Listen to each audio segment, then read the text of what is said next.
ran out of asphalt or whatever the case was? We patch every day. We normally, the guys right around the look, when I get phone calls, I send them directly to certain spots. You referring to Al, Fairview area? Yeah. Yeah, we go out there. There's one section that a lady is upset about, but the county starts at her house.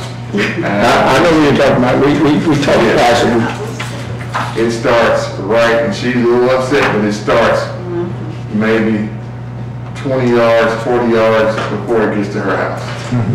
And she's upset. Yeah, she goes to church with the lady down the street got hurt. Yes. And She gave us a good chewing that day. It wouldn't look well when she got on me. But if you give me a call, if somebody calls, I send the guy straight out to go patch that point, but we patch every single day. How much money would you need in your street budget to, make some sort of a pretty good difference every year? When it comes to overlaying streets, the 600 was really, really good that we done this year. But the five was surprising. I think our problem is we haven't been consistent, if I'm right, Mr. Green. We haven't been Can I ask consistent. you a question, Mr. Green? When you raised the 200,000, where did the 200,000 come from? Reserve. Streets have an adequate reserve. You got a balance between what your reserve is and how much you have, and you can spend as much of this or next year as you did this year and still be fine.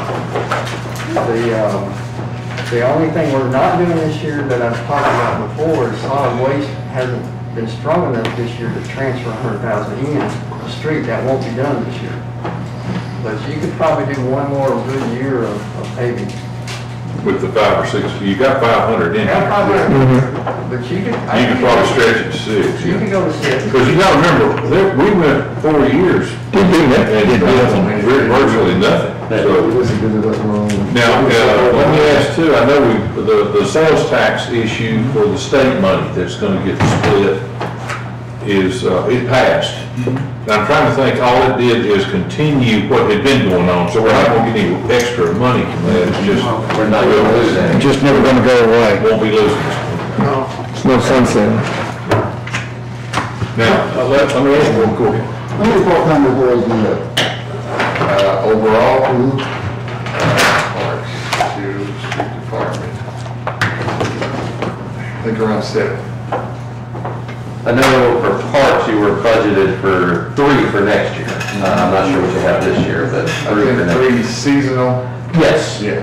And you were planning to work those people 40 hours a week, basically, during those seasonal times. Was that kind of the plan? 30 to 40 hours a week. And that those hot months. Okay. And just out of curiosity, Mr. Green, would that, even though they're not full year, but during that season, would they then be, while they're working for us during that season, would that qualify them for our health insurance? You'll have to ask the health insurance expert. I don't get in the, I don't see that particular record. Okay. So if they work that many hours consistently, the answer should be yes, but they might or might not work those hours. I just don't know. And as soon as they drop down, you can get all insurance again. So it wouldn't be consistent. No, and I don't think it would be right to say, oh, you've got insurance for 2.5, 3 months. Right. And then the other 9 months, you're doing without. Okay. That's the issue. Are you any employees short or are you full staff? Right now, about 90%. So we short. I got a couple of questions here before we leave that parks. I didn't make the last meeting. Did we talk about we was trying to do that road or improve that road in that pool area there around That's that? already in process. Already in process. Good deal. That was just to pay that parking lot in front, wasn't it? Wasn't to pay the whole road. He's gonna do the parking lot in front of the pool. Yeah. And the little drive down the hill. Okay. we put concrete there during the past couple of years, and it just washed it away, so he's gonna do that road also. Okay. Let me ask too, and it was discussed at our previous meeting, and it's in the thing to purchase a used overlay machine.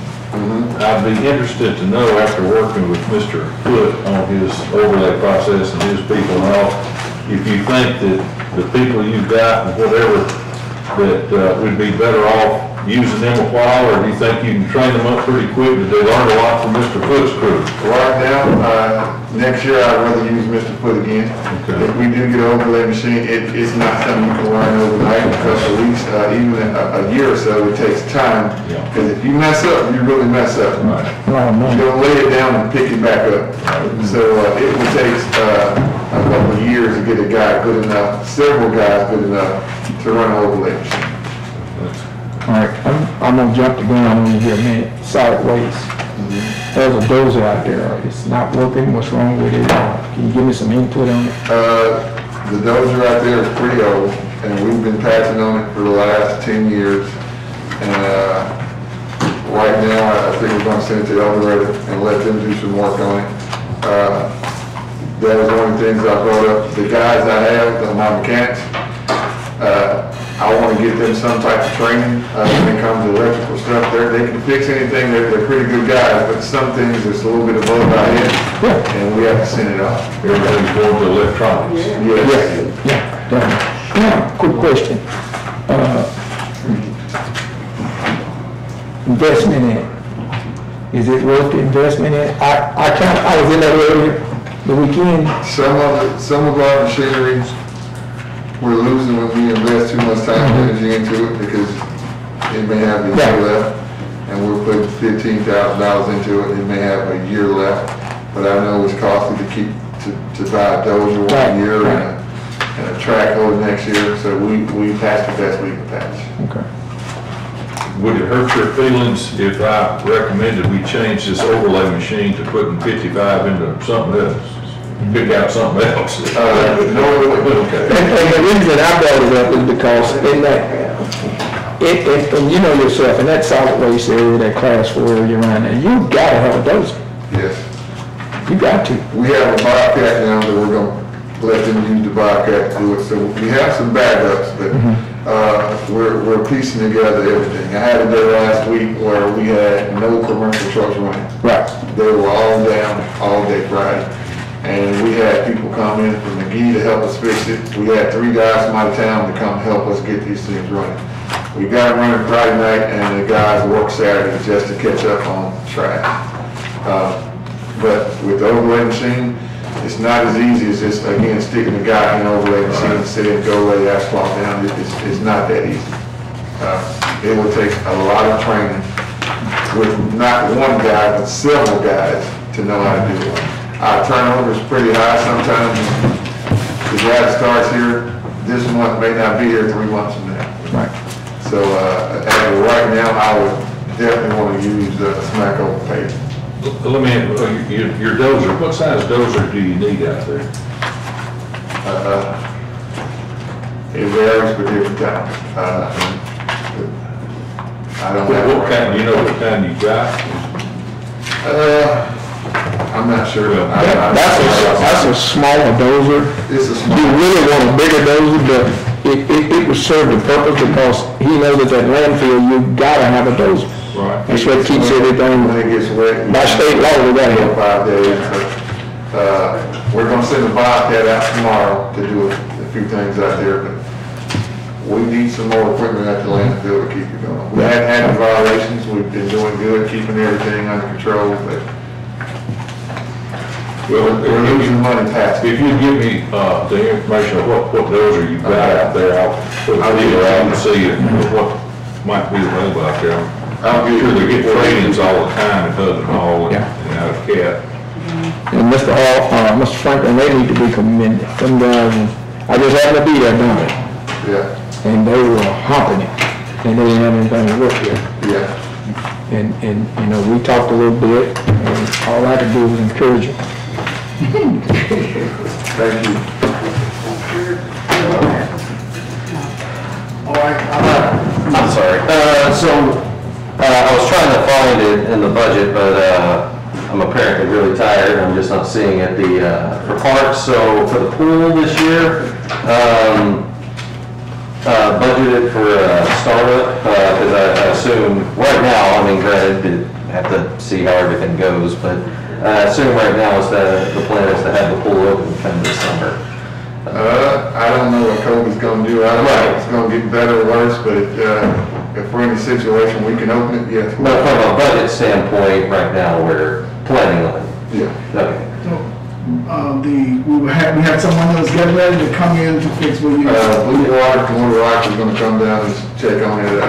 Again, the drain systems do not work at all. And that's what I was gonna ask, in the budget, and like I said, I've been trying to find that page in it, and I'm just, not.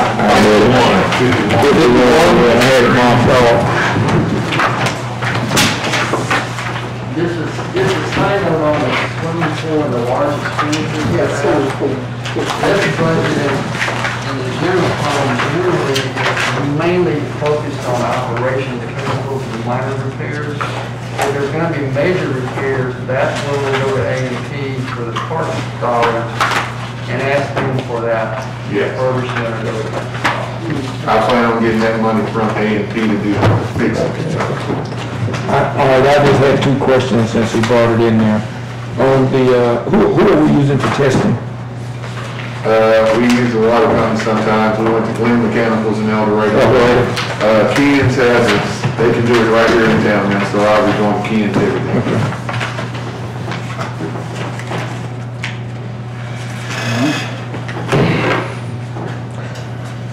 So that expenditure for the pool, that's to try to, because we were discussing some of the drainage, the pool wasn't circulating well enough. So that expenditure is in the budget to get that looked at and fixed. No, that's not in the budget. No? Again, I plan on asking A&P for those monies to help me get that fixed. Okay, all right. But have you got a good guesstimate of what that's gonna be yet? I don't have a guess. It's a big problem, I think. I know, The gentlemen, they were scheduled to come in, and because of what we're dealing with right now, someone kind of got in the fix, and so that's the only reason we don't have an answer tonight. He was supposed to come in, they were supposed to come in, last week, Yes, sir. and then sickness hit them, and they couldn't come. A&P might need some advanced coaching before you spring that. I've been Little around. preparation work. So if you get his cell number and tell him he can call ahead of us and go and get the massaging done. Yeah. I like that. Just a quick question. That filtration system, have you looked at? Have we been utilizing it? I know we've been down, but is it still operational? It's operational right now.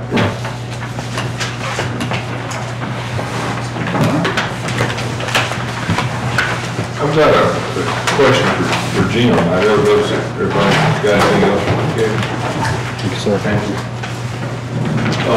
And that is, when we do these bonuses, like we voted on in our last meeting, okay? Now, do those just, when you report those, we see them on our financial statement, are those just gonna come out in those categories for those employees? We don't have a special item in each budget section, say, here are the salaries, here are the bonuses. So, I'm just wondering, like, I'm saying, okay, if you go from year to year trying to say, okay, well, what was the salary? And you look at it, well, that had a bonus in it, but you didn't know about it. You see what I'm saying? It kind of skews your numbers of, did I give a pay raise or did I do a bonus? We can always run you a bonus report so that you'll have it. We have the details for that, Okay. and that would give you a line item. I was just trying to think it would really make it easier if you were trying to look back through these numbers. Right. Because it kind of, anyway, makes it funny to recap. Earlier you presented this sheet, we need to discuss it, because if we need, he wants to expedite the process of getting something to start punching in for next year. And it's at 8 p.m. I wish, like I say, I was basically trying to gather information, so I'd like to make some proposed adjustments, but I didn't have enough information or develop good enough about saying, well, what would I suggest? So I got a lot of my questions answered tonight. And this is, like I said, it's just a worksheet I was trying to put together to see what they mean. Some of these positions, I really wasn't sure about what they were. So anyway, I feel better. I'll may have something at our next meeting. That's a question I had. I saw a lot of where we were, and I'm like, really, I saw some positions that normally hadn't been staffed sometime. So is that our game plan now to try and staff these positions, which is going to create a salary or a usable salary where we haven't been staffing them? I had another question about the assistant mayor on that Brownsville project. Last time we talked, we didn't have no definitive answers on that Brownsville project. We paid part of that salary. All right, are we on a particular page? Well, it's on a page, but that was just a discussion we had because I knew the Brownsville project was tied into the assistant mayor's salary at one time, and I'm just trying to find out what the status of it now. We went after that one again this year. She's not present to speak on it. The Brownsville budget on page 59. Shows zero. But there's no budget. Right. So if there's no activity and we're not anticipating any, there's none in the budget. If it gets active, we'll have to amend the budget for activity and we transfer whatever the hours the assistant mayor works on into that budget. But as of now, that comes out of the budget based on her salary. Yes. Yeah, it was a plus for us, I understand, but I just don't know the status of it. And we did reimburse for it when it happened. So I know the budget, but I don't know what the budget. Well, what's the work going on the Brownsfield project? I guess I don't know. It was a continuation, that was on Hatton Street down through there. Well, that's where the port got the OPED building and all that down there. I mean, that started out as the Brownfield project. That's what it was. So, and we have a thing that there's a page in here for the port authority or whatever it is for the incubator building. The tech, it wasn't under tech building. You got a page on there? 57. Page 57.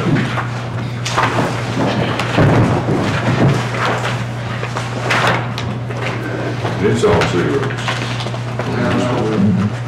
The request is $35,900. There's been no, I haven't estimated it because this was put out before the MOU was put into effect. Okay. But that's gonna be 35,000, you say? 35 Request. 5,900. 35,900, okay.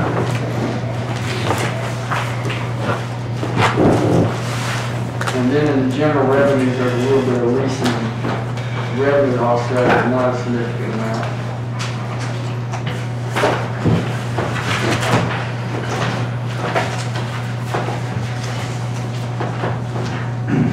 Having gathered the information tonight, it's fair to say that we won't be ready to vote on this on Tuesday. Well, I'm gonna slow you, okay?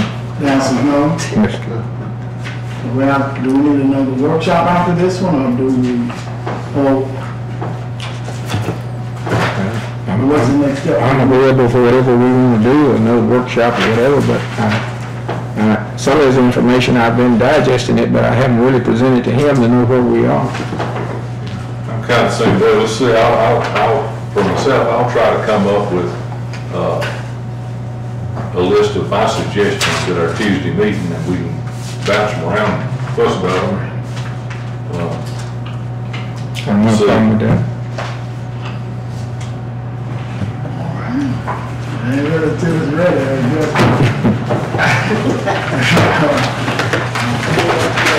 All right, I guess information, any more gathering that we need before we leave? At some point, we're gonna have to decide on this budget. Just in December.